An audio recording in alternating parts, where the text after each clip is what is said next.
노후자금 운용 실패, 그때의 나를 고백합니다.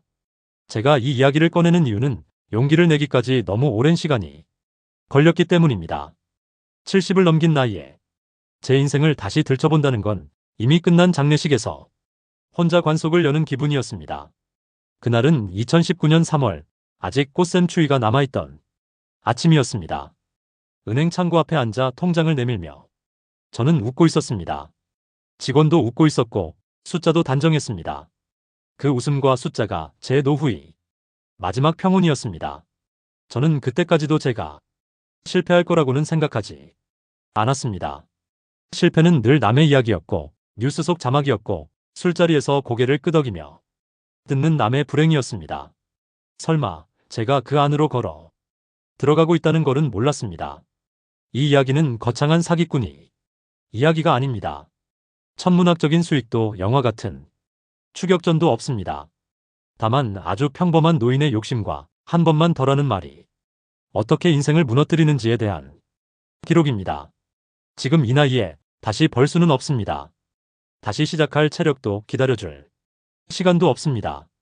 그래서 저는 이 이야기를 숨기지 않기로 했습니다. 혹시 이 영상을 듣고 계신 분 중에 아직 통장을 내밀기 전이라면, 아직 괜찮다는 말을 믿고 있다면 부디 제 이야기를 끝까지 들어주시길 바랍니다. 이것은 투자 실패담이 아니라 노후가 무너지는 소리가 얼마나 조용한지에 대한 이야기입니다. 이 글을 쓰는 지금은 2024년 11월 말입니다. 저는 서울 동작구 상도동이 작은 원룸에서 이 글을 적고 있습니다. 창밖으로는 오후 사시를 알리는 종소리 대신 맞은편 초등학교 운동장에서 아이들 떠드는 소리가 들려옵니다.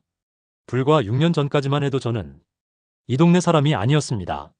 서울 마포구 30년 동안 살던 아파트가 있었고 그 아파트 전세금과 퇴직금 그리고 평생 모은 노후자금이 제 인생의 마지막 안전망이라고 믿고 있었습니다. 사람들은 노후자금이 사라졌다고 하면 보이스피싱이나 단번에 사기를 떠올립니다. 하지만 제 돈은 도둑맞듯 사라진 것이 아니라 제가 두 손으로 정성껏 서류에 사인하며 떠먹여준 채로 사라졌습니다. 이 이야기는 특정 인물을 고발하기 위한 글이 아닙니다. 이미 법적 절차는 끝났고 돌려받은 돈은 거의 없습니다. 이 글은 과거의 저 자신을 향한 기록이며 지금 이 순간에도 비슷한 선택 앞에 서 계신 분들을 위한 조용하지만 무거운 경고입니다. 1부 은행 창구 앞에서 무너진 안심. 2019년 3월 말이었습니다. 마포구 공덕동에 있는 오래된 은행 지점이었고 저는 그날도 평소처럼 오전 9시가 조금 넘은 시각에 번호표를 뽑았습니다. 노인들이 유독 많이 모이는 지점이라 의자엔 늘 사람 냄새가 배어 있었고 창구 위 달력은 작년 것처럼 색이 바래 있었습니다. 제 차례가 되어 통장을 내밀었을 때 잔액은 3억 8천만 원. 퇴직금, 평생 모은 적금, 아내가 돌아가기 전까지 아껴 모은 보험금까지 모두 합친 돈이었습니다. 그 숫자를 바라보며 저는 속으로 조용히 말했습니다. 이 정도면 죽을 때까지는 괜찮겠지요. 그 안심이 문제였습니다. 사람은 불안할 때보다 안심했을 때 더 쉽게 무너진다는 걸 그땐 몰랐습니다. 창고 직원이 금리를 설명해주고 있었지만 제 귀에는 잘 들어오지 않았습니다. 연 1%대 이자. 한 달에 들어오는 돈은 30만 원 남짓. 그 숫자가 제 노후의 값이라는 생각이 들자 가슴 한쪽이 서늘해졌습니다. 그날 집으로 돌아오는 길에 신촌 로터리 근처에서 옛 직장 동료를 우연히 만났습니다. 저보다 2살 아래였고 늘 말수가 적던 사람이었습니다. 커피를 한잔 하자는 말에 아무 생각 없이 따라 들어간 카페에서 제 인생의 방향이 아주 조금, 그러나 치명적으로 틀어졌습니다. 그는 제 통장 이야기를 듣고는 고개를 끄덕이더니 이렇게 말했습니다. 형님, 요즘 그런 식으로는 안 됩니다. 돈이 잠을 자면 사람만 늙어요. 그 말이 이상하게 가슴에 남았습니다. 마치 누군가 제 노후를 정확히 들여다보고 던진 한 문장 같았습니다. 그는 여의도에서 소규모 부동산 투자를 한다고 했고 큰돈 말고 테스트로 조금만이라는 말을 여러 번 반복했습니다. 말끝마다 조심스러웠고 조급함은 없어 보였습니다. 그 점이 오히려 저를 안심시켰습니다. 집에 돌아와서도 그 말이 머릿속에서 떠나질 않았습니다. 돈이 잠을 자면 사람만 늙는다. 그 문장은 밤새도록 제 귀 옆에서 속삭이는 파리처럼 웅웅거렸습니다. 며칠 뒤 저는 다시 은행 창구 앞에 앉아 있었습니다. 이번에는 예금을 깨기 위해서였습니다. 직원이 확정이십니까? 라고 물었을 때 저는 고개를 끄덕이며 웃었습니다. 그 웃음이 제 인생에서 가장 비싼 미소가 될 줄은 그때는 정말 몰랐습니다. 2부. 그는 제 불안을 먼저 알아봤습니다. 2019년 3월 신촌 카페에서의 만남은 저에게 작은 충격이었습니다. 커피잔의 김이 얼굴을 살짝 스칠 때 그는 무겁게 말을 꺼냈습니다. 형님, 노후가 제일 무서운 거 아시죠? 그 순간 저는 숨을 삼켰습니다. 평생 노력했지만 언제 무너질지 모르는 불안이 제 마음 깊은 곳을 찔렀습니다. 그는 투자 이야기를 하지 않았습니다. 대신 주변 사람들의 사례를 들려주었습니다. 몇 명은 소액으로 시작해 집을 한 채 얻었고 몇 명은 수익률 10%를 넘겼다는 이야기. 모두 구체적인 숫자는 아니었지만 신뢰감이 있었습니다. 그는 한참 동안 조용히 저를 관찰하며 말했습니다. 선생님, 시간이 많지 않아요. 조금만 움직이면 충분히 준비할 수 있습니다. 그 말이 제 마음을 흔들었습니다. 시간이 많지 않다는 압박은 제가 스스로를 합리화하게 만들었습니다. 그날 오후 집으로 돌아오는 길에 저는 수차례 생각했습니다. 안정적인 예금만으로는 부족한가? 조금만 시도하면 내 남은 인생이 달라질까? 며칠 뒤 그는 저를 여의도의 작은 사무실로 안내했습니다. 사무실은 빌딩 3층에 있었고 작은 창문으로 강남 방향이 보였습니다. 그는 간단한 서류와 노트북을 꺼내 보여주며 말했습니다. 형님, 작은 금액으로 먼저 테스트해 보시죠. 위험은 최소화했습니다. 그는 조급하지 않았습니다. 조심스럽게 그러나 자신감 있게 말했습니다. 그 자신감이 제 불안을 달래주었고 제 마음은 조금씩 열렸습니다. 그때부터였습니다. 저는 그의 말에 귀를 기울이며 동시에 스스로를 설득하기 시작했습니다. 조금만 해보고 안 되면 그만두자. 그 문장이 결국 제 인생을 바꿔놓을 시작점이 될 줄은 그 순간에는 아무도 몰랐습니다. 3부. 저는 전문가보다 그를 믿었습니다. 며칠 뒤 여의도의 작은 사무실로 다시 발걸음을 옮겼습니다. 창문으로 들어오는 햇살은 따뜻했지만 마음 한켠은 서늘했습니다.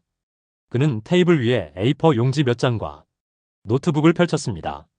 서류에는 간단한 도표와 숫자만 있었고 복잡한 수식은 없었습니다.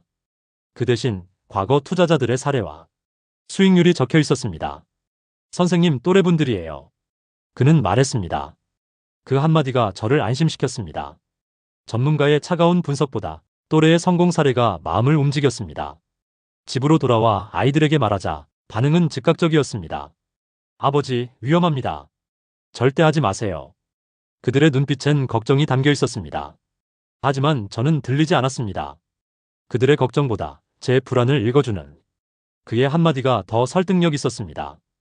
그날 저녁 침대에 누워 천장을 바라보며 생각했습니다. 전문가보다 믿음직한 사람은 바로 나를 이해하는 사람이다. 그 생각이 제 행동을 결정지었습니다. 그의 말 한마디, 작은 서류 한 장이 제 통장 속 안전함을 조금씩 흔들어 놓았습니다. 저는 그제야 깨달았습니다. 돈을 움직이는 것이 아니라 마음을 움직이는 사람이 더 위험하다는 것을. 그날 이후 저는 서서히 그의 제안에 따라 작은 금액으로 테스트 투자를 시작했습니다. 처음에는 소액, 안전하게 시작한다는 생각으로. 하지만 그 소액이 결국 저를 더욱 깊은 선택의 수렁으로 이끌 것임을 저는 아직 몰랐습니다. 4부. 수익이 날 때가 가장 위험했습니다. 2019년 6월 저는 처음으로 8천만 원을 송금했습니다. 통장에 찍히는 숫자는 제 인생에서 처음 보는 큰 금액이었습니다. 손이 떨렸지만 설렘도 있었습니다. 2달 뒤 제 통장에는 수익이 입금되었습니다. 월 2% 남짓이었지만 평생 모은 돈과 비교하면 꽤 큰 금액처럼 느껴졌습니다. 마치 사막 한가운데서 오아시스를 발견한 기분이었습니다. 그는 말했습니다. 지금이 가장 안정적인 시기입니다. 조금만 더 투자하면 노후가 완전히 달라집니다. 저는 그 말을 믿었습니다. 두려움은 희망으로 바뀌고 제 마음은 점점 열렸습니다. 집에서는 자식들이 여전히 말렸지만 저는 듣지 않았습니다. 소액 테스트만으로는 안 된다. 조금 더 넣어야 한다. 그 생각이 점점 절실해졌습니다. 2020년 초까지 저는 총 2억 4천만 원을 추가로 투자했습니다. 그 과정에서 느낀 것은 돈이 불어나면 사람 마음은 쉽게 방심한다는 사실이었습니다. 안전하다고 믿은 순간이 사실은 가장 위험한 순간이었습니다. 저는 이때 깨달았습니다. 수익이 들어올 때가 경계심을 가장 늦추게 만드는 시간이라는 것을. 그 순간의 안도감이 결국 더 큰 손실로 이어질 씨앗이 되었습니다. 그리고 저는 아직 그 씨앗이 얼마나 깊게 뿌리내렸는지 알지 못했습니다. 5부. 멈추고 싶었지만 부끄러웠습니다. 2020년 가을, 투자 금액이 커질수록 입금이 조금씩 늦어지기 시작했습니다. 통장 알림을 확인하는 매일 아침이 긴장으로 가득 찼습니다. 설명은 늘 같았습니다. 조정기입니다. 곧 정상화됩니다. 저는 속으로 알고 있었습니다. 뭔가 잘못되었다는 것을. 하지만 멈출 수 없었습니다. 왜냐하면 멈추는 순간 제 자신이 바보가 되는 것 같았기 때문입니다. 그동안 믿고 투자하고 설득해온 자신이 모두 부끄럽게 느껴졌습니다. 그래서 저는 결국 잘못된 선택 위에 또 하나의 선택을 얹었습니다. 소액 테스트에서 시작한 투자는 이제 제 노후 자금을 거의 삼켜버린 상태였습니다. 밤이면 통장을 보며 잠을 설쳤고 머릿속에는 항상 계산기가 돌아갔습니다. 조금만 더 넣으면 회복될까? 그 생각이 제 마음을 조여왔습니다. 그 순간 깨달았습니다. 투자에서 가장 위험한 시점은 이미 손해를 보고 있을 때가 아니라 자신의 체면과 자존심이 투자를 계속하게 만드는 순간이라는 것을. 6부. 통장이 침묵했습니다. 2021년 3월 마지막 입금 이후 통장은 완전히 침묵했습니다. 전화기를 들면 상대방은 이미 연락이 닿지 않았습니다. 사무실 주소로 찾아가도 문은 굳게 잠겨 있었고 흔적은 남아있지 않았습니다. 그날 저는 처음으로 현실을 똑바로 마주했습니다. 숫자는 그대로 남아있었지만 숨이 멈춘 통장을 바라보며 느낀 공포는 이루 말할 수 없었습니다. 하루하루가 지옥 같았습니다. 뉴스를 보고 친구들과 이야기를 나누어도 마음 한켠에 무거운 돌덩이가 얹혀있는 기분이었습니다. 잠을 이루지 못하는 날이 이어졌고 저는 제 선택이 얼마나 위험했는지 이제야 조금씩 깨닫기 시작했습니다. 통장이 침묵했을 때 비로소 돈보다 중요한 것이 무엇인지 알게 되었습니다. 그것은 바로 마음을 지키는 것이었습니다. 노후 자금의 실패는 단순히 금액의 문제가 아니라 제 삶의 안정과 평안을 흔드는 사건이었습니다. 그리고 그때 저는 혼자가 되었습니다. 사람들을 피하게 되었고 전화벨 소리조차 두려움의 대상이 되었습니다. 이제 남은 것은 제 마음속 깊은 후회뿐이었습니다. 7부. 무너진 건 돈이 아니라 저였습니다. 2021년 중순 잠을 자지 못하는 날이 계속되었습니다. 눈을 감으면 통장 숫자가 떠오르고 손끝이 저려오는 느낌마저 들었습니다. 저는 돈을 잃었다고 생각했지만 진짜로 무너진 것은 저 자신이었습니다. 자존심과 자만심, 믿음과 불안이 한꺼번에 무너져 내린 느낌이었습니다. 사람들을 피했고 전화기 울림조차 두려웠습니다. 친구와 지인에게도 말할 수 없었고 오직 제 마음속에서만 고통을 끌어안고 있었습니다. 저는 깨달았습니다. 노후 자금을 잃는다는 것은 단순히 재산을 잃는 것이 아니라 자신의 미래에 대한 신뢰와 존엄까지 잃는 일이라는 것을. 그제야 남은 것은 후회와 냉정한 성찰뿐이었습니다. 그리고 저는 결심했습니다. 남은 자금으로 살아남고 다시는 이런 선택을 반복하지 않겠다고. 이제 저는 현실을 받아들이기로 했습니다. 제 노후는 완전히 바뀌었지만 마음속에서라도 배우고 경계하며 살아가기로 했습니다. 이 깨달음이 없었다면 아마 저는 더 깊은 나락으로 떨어졌을 것입니다. 8부. 이 말을 꼭 남기고 싶습니다. 법적으로 돌려받은 돈은 전체의 12%, 약 4,600만 원에 불과했습니다. 나머지 3억 4천여만 원은 이미 사라진 지 오래였습니다. 서울 동작구의 작은 원룸에서 매달 연금과 남은 돈을 조심스럽게 계산하며 살아가고 있습니다. 통장을 열 때마다 손끝이 떨립니다. 숫자는 차갑게 떠 있는데 제 마음속에는 끓는 액체처럼 후회와 분노가 뒤섞여 있습니다. 한때 제 삶을 지탱해 줄 것이라 믿었던 돈이 이제는 무거운 기억이 상자가 되어버렸습니다. 그 시절로 돌아간다면 저는 수익률보다 먼저 제 마음을 들여다보았을 것입니다. 안도감을 가장한 불안 속에서 판단하지 않았을 것입니다. 사람이 가장 위험할 때는 자신의 불안과 욕심을 합리화할 때라는 사실을 뼈저리게 느꼈습니다. 부탁드립니다. 누군가 노후 자금을 이야기하며 당신의 불안을 자극한다면 그 자리에서 한 발짝 물러나십시오. 누군가의 말이 달콤해도 그 말이 진짜인지 반드시 확인하십시오. 저는 이 이야기를 남깁니다. 제 실패가 다른 사람의 교훈이 되기를 바라기 때문입니다. 돈보다 중요한 것은 바로 자신의 마음과 판단입니다. 돈은 다시 벌 수 있지만 스스로에 대한 신뢰를 잃으면 되돌릴 수 없다는 사실을 저는 너무 늦게 깨달았습니다. 통장의 침묵 속에서 저는 배웠습니다.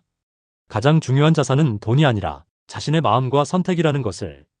이 이야기를 듣는 분들이 혹시 같은 길로 가려 한다면 한 발짝만 물러나길 바랍니다.